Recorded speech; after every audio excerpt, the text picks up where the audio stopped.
అందరు తమ్ముళ్ళు మీరున్నారు. కెమెరాలు మా తమ్ముళ్ళు చూపెట్టారు. కెమెరాలు మా తమ్ముళ్ళు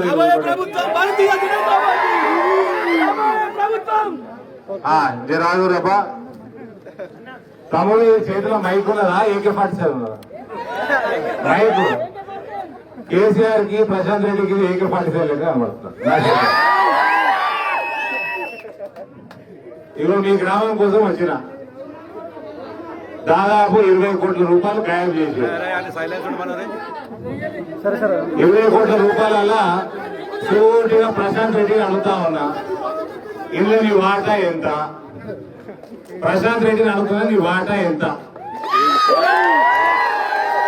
ఇందులో నీ వాటా లేకపోతే ఈ సొసైటీలో దొంగతనం అయినాక ఎత్తుకుపోయినాక పైసలు ఇన్ని రోజుల వరకు నువ్వు ఎందుకు స్పందించలేదు?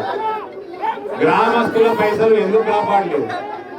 గ్రామస్తుల పైసలు ఎందుకు పెట్టనీయలేదు? అంటే నీకు వాటా ఉన్నట్టే కదా. ప్రశాంత్ రెడ్డి వాటా వెంటనే వాపసు గ్రామానికి చెల్లించాలి. ఇవన్నీ బయట పెడుతున్నామని కొందరు టీఆర్ఎస్ పంపించి ఇలా ఆపిండ్రు. చాలా మంచి పని చేసిరు. తెలంగాణ వ్యాప్తంగా చూస్తారు బీజేపీ శ్రేణులు. బిడ్డ ఈ ముఖ్యమంత్రి ప్రగతి భవన్ కి వెళ్ళి కాదు, ముఖ్యమంత్రి ప్రగతి భవన్ లోకి వెళ్ళి ముఖ్యమంత్రి ముక్కు కూడా బయటికి రాదు. Bharatiya Janata party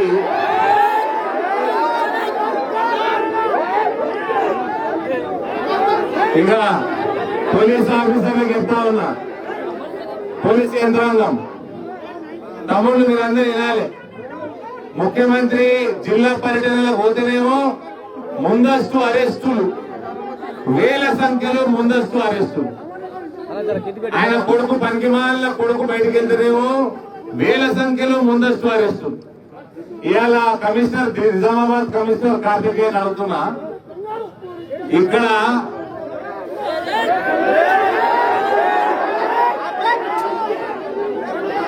police commissioner అడుగుతా ఉన్నా, డైరెక్ట్ అడుగుతా ఉన్నా, నువ్వు నీ డ్యూటీ చేస్తున్నావా బిడ్డ? నువ్వు డిఓపిటి కింద రావా? నువ్వు సెంట్రల్ గవర్నమెంట్ కింద గైడ్ లైన్స్ రావా? కేటీఆర్ ముందస్తు వస్తేనేమో అరెస్టులు చేస్తారు, ఎంపీ తిరుగుతా ఉంటే ముందస్తు అరెస్టులు చేయరా? నీ పర్సనల్ గా నీ సంగతి చూస్తా బిడ్డ. ఇవాళ నేను పని కట్టుకొని ఇన్ని రోజులు చాలా హిందువుల కార్యకర్తల మీద ఇది ఏందా ఇల్లు దుర్గొల్ల ఓట్ల కోసం ఏదైనా చేస్తారు టీఆర్ఎస్ వీళ్ళు. ఒక పార్టీ ఇలా పార్టీ నా చెప్పుతోటి సమానం టీఆర్ఎస్.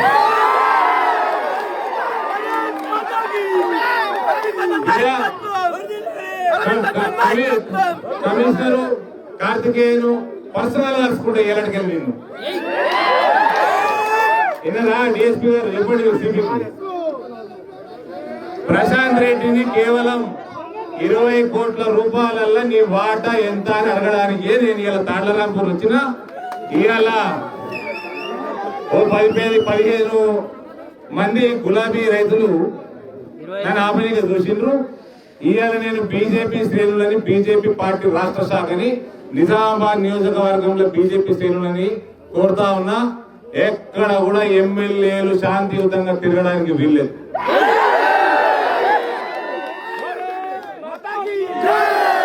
నిజామాబాద్ పట్టణం గాని, ఆర్మూరు గాని, బాల్కొండల మంత్రి గాని, పనికిమాల మంత్రి తమ్ముళ్ళు జాంపండు ఏమంటారు? గోవా అంటారా? గోవా అంటారు. కష్టపడలేదు గసంటోడు మంత్రి పదవి కారుడా. గసంటోడికి నేను పసుపు రైతుకి ఏం ప్యాకేజ్ తీసుకొచ్చిందో పసుపు రైతు కోసం అర్థమవుతుందా? ఇవాళ పసుపు రైతులకి పోయిన అనేక సంవత్సరాల కంటే 3-4 వేల రూపాయలు అదనంగా క్వింటాలకు వస్తే ఎట్లొచ్చింది అర్థమవుతుందా? అన్పడ్ గవారీ మంత్రి. మరి ఏమి మీడియా మిత్రులు, కస్టడీ యాపిల్ జాంపండు ఒకట చెప్పండి. అసలు గవారనుకుంటే ఏమంటారా? ప్రశాంత్ రెడ్డి బాల్కొండ నియోజకవర్గంలో నా నిజామాబాద్ ట్రిప్ లో ప్రతిసారి ఒక గ్రామానికి వస్తాను. ఇక నువ్వు ఎక్కడెక్కడ ఆపుతావు ఆపుకో చూస్తాను. నీ దమ్ముడు ఏరియా చూస్తా. మల్లికార్జున్ ఎవ్రీ ట్రిప్ పసుపు రైతుల గ్రామాలలో ఒకటి పెట్టినారు.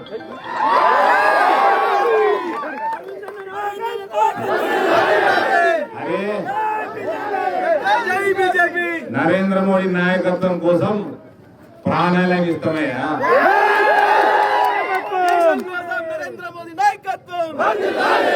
నీ సూలపుట్ల ముఖ్యమంత్రి వాడు ఏమే ఇదే రైతులకి ఫర్టిలైజర్లు, యూరియాలు, పొటాషు, మటాషు 26 లక్షల టన్నులు ఫ్రీ ఇస్తున్నాడు కదా. ఏమైంది? మేము మొనగాళ్ళం రైతులకు అధిక ధర వచ్చేటట్టు చేసినాం. నువ్వు ఏం మిగినావు? నువ్వు వరి టైంకి కొంటున్నావా? మొక్కలు కొంటున్నావా? పసుపు పోయిన సంవత్సరం కాకుండా అంతకుముందు సంవత్సరం తక్కువ ధర వస్తే లెటర్ రాయమంటే రాసినవా?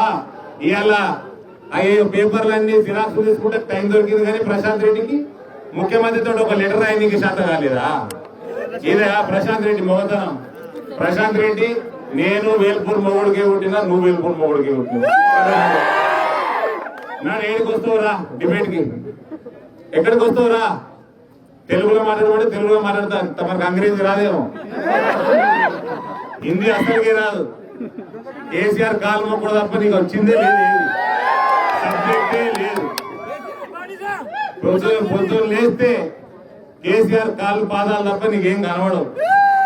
రైతుల సమస్యలు పట్టించుకున్నావా?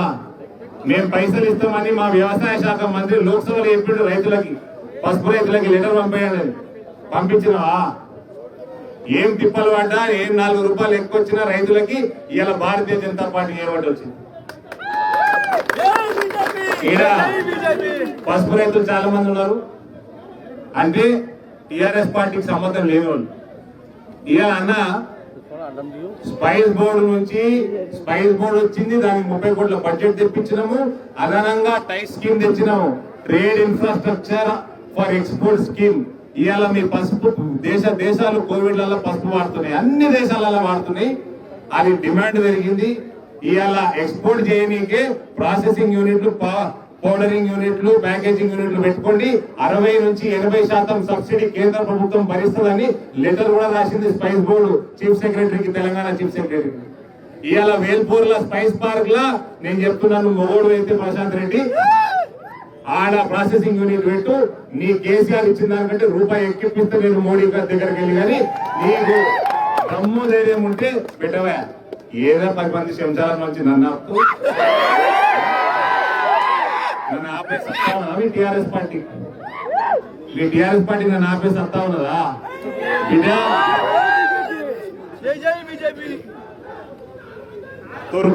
తుర్కులకు మసలు పని చేయండి, అందరు భారతీయులకు సేవ చేయండి. అర్థమైందా? మీ కేసీఆర్ కి సలహా. బైన్సా బతుకులు ఇట్లేదు, బైన్సాలు ఏమైతే మాకెందుకు? 3 వస్తాయా? ఏమో బిడ్డ చూపిస్తారు వచ్చే ఎలక్షన్ లో. 3 వస్తాయా? నీళ్లు వస్తాయా? ఆ పీకే పాటు వచ్చినాయా భగీరథ నీళ్లు? వచ్చినాయా భగీరథ నీళ్లు? వరి కొనిపించినావు టైంకి, మొక్కలు కొనిపించినావు. నీ నియోజకవర్గంలో పసుపు రైతులు మొక్కలు కొనిపించినావు, రుణమాఫీ చేసినావు. ఇవన్నీ 20 కోట్లు వేసుకోపోయావు.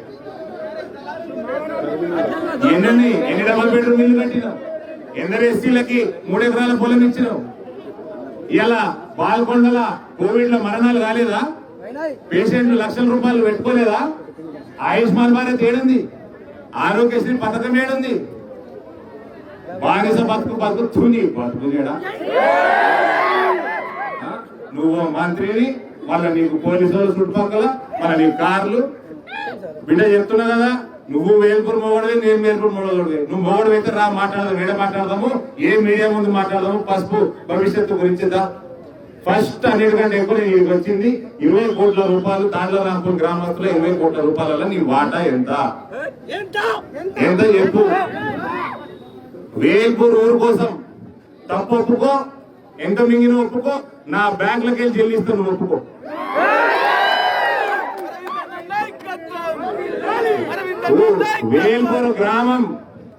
వేల్పూర్ గ్రామం సిగ్గులిస్తున్నాయా?